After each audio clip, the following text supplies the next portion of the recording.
In 1935, a malaria epidemic had killed 80,000 lives during a 7-month period.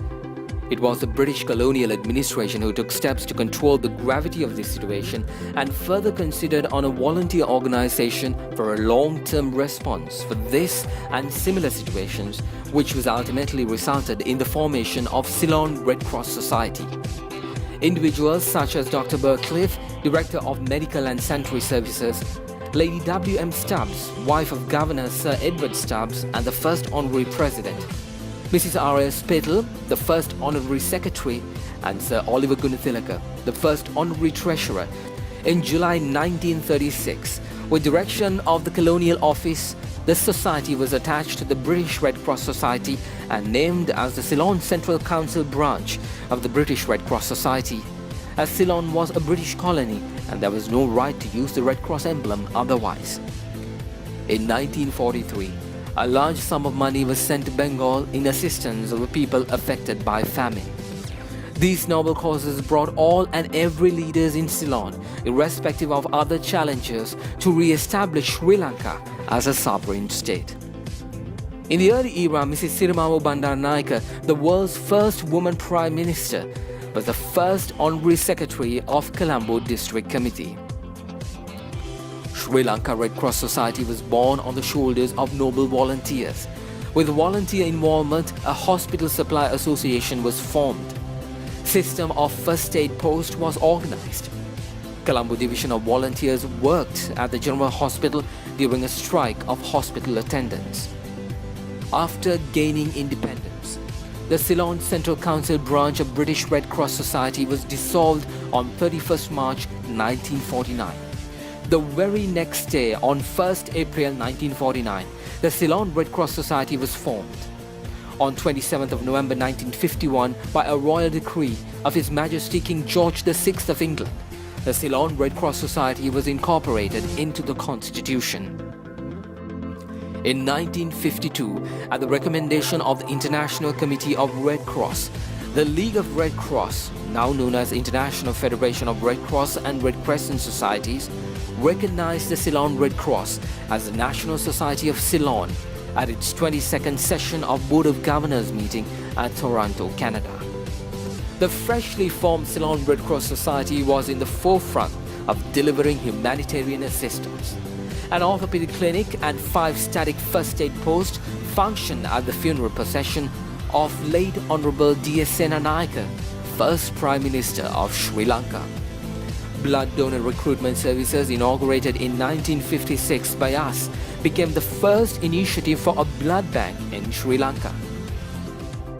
In 1972, a new constitution passed by the government of Ceylon to change its name to Sri Lanka, and as a result, Ceylon Red Cross Society was renamed as the Sri Lanka Red Cross Society. We, being a member of the International Federation of Red Cross and Red Crescent Societies, has been carrying out humanitarian activities for the past 75 years with a focus on protecting lives, health and human dignity without discrimination.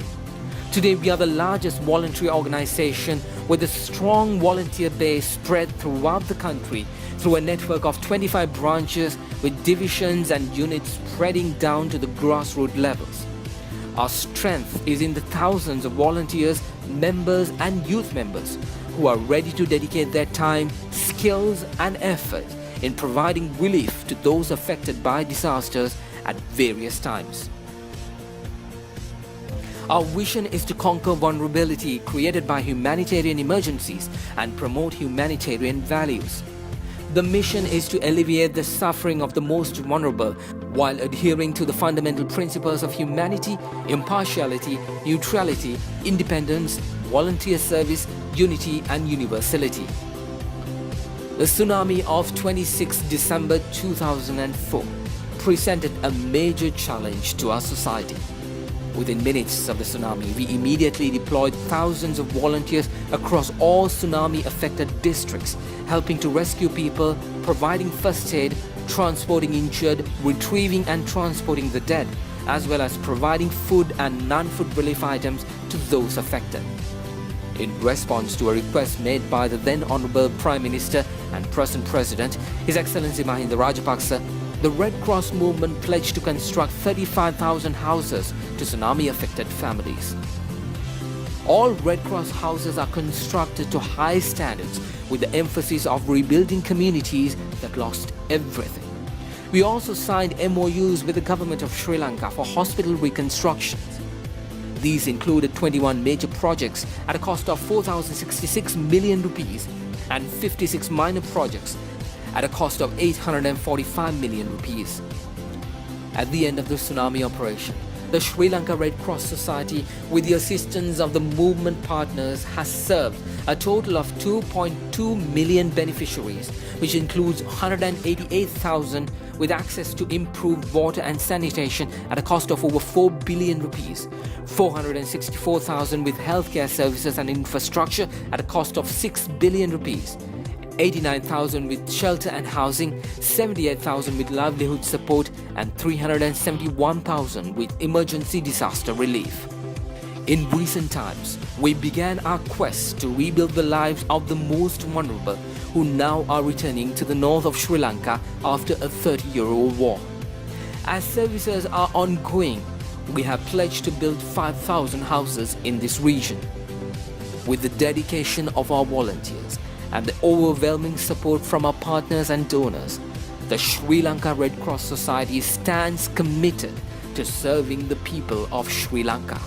With the strength of the volunteer base, the organizational structure, and international partner support, the society stands ready to meet and serve the most vulnerable during any future disaster.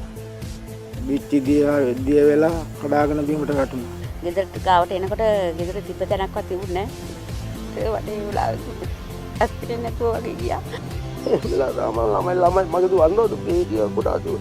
ළඟදී දාරන් දරුවාංගල් කයියෙන් දුව මන්රමෙන් කරම්. මුළු මියානන් මරියාන ඉදිරියෙන් ඉන්න තැනක් නෑ අපේ අඳුන් වත් ගන්න බැරි වුණා. නාඩියක් දෙයක් ඇතුළත ඒක ඇවිල්ලා මම ගහගෙන ගියා. ගේ කඩම් වැටෙන් පස්සේ ඉස්කෝලේට ගියා. කෙවල් ඔක්කොම ඉතින් එහෙම දාලා ගියා ඉතින්. ತುಂಬ சரியான கஸ்டமருங்க சாப்பிட கூட கஷ்டம் ஏழாவது கட்டத்தில் விறகு வெட்டி விற்று தான் பிள்ளைகளை காப்பாற்றணும் ප්‍රශ්න වලට මුහුණ දෙන්නේ කොහොමද කියන දේ හරියටම ඉගෙන ගත්තේ රතුගල සමාජයත් එක්ක වැඩ කරන්න පටන් ගත්තට පස්සේ කම්මණ්ඩවருக்கு கொஞ்சம் கொஞ்சம் கண்டா வச்சு தான் பெண்ணால இயன்ற அளவுக்கு செய்ய போகிறோம் வேலைக்கு අපි ගැන ඉතින් ගොඩක් සෙවිල්ලෙන් ඉන්න අපි ගොඩක් අස්සන්න වෙලා හිටියේ ඒ අවස්ථාවේ අපි ගොඩක් පිහිට වුණා දුක්ින්ද තමයි ටික දවස් දෙල්ලිට එක ඉඳලා දුක් ඉඳලා ගිහිල්ලා දැන් ටිකක් හොඳට ඉන්න දැන් අද ගොඩක් සතුටු වෙනවා මම தாத்பூர்யத்தை ஹராத்து முதாவு கேருவாட்ட இங்கே சங்கம் ரெக்ட்ரஸால் எங்களுக்கு தற்போதைக்கு இருக்கக்கூடிய வீடை இப்போ அமைச்சு தந்திருக்காங்க அதுக்கு நாங்கள் முதல் நன்றி கடன் செலுத்துவோம் நாங்கள் after ලොකු හයියක් වුණා රතුකුරුසේ කාව නිසා රතුකුරුස මහත්තයලා උදව් කරන නිසා ඒ මුදලින් මම කරගෙන යනවා ඔබට ස්වේච්ඡා සේවය කිරීමට අවශ්‍යතාවයක් තියෙනවා රතුකුරු සමාජය හරි වෙන්න කියලා මොකද මේ තුලින් අපිට විශාල වැඩ කොටසක් සමාජයට ලබා දෙන්න පුළුවන් නිසා මට ශිෂ්‍යත්වයක් ලබා දුන්නා තරුණාංශය විසින් ඒකේ මම මේ ක්‍රීඩා ජීවිතේ දියුණු කරගත්තා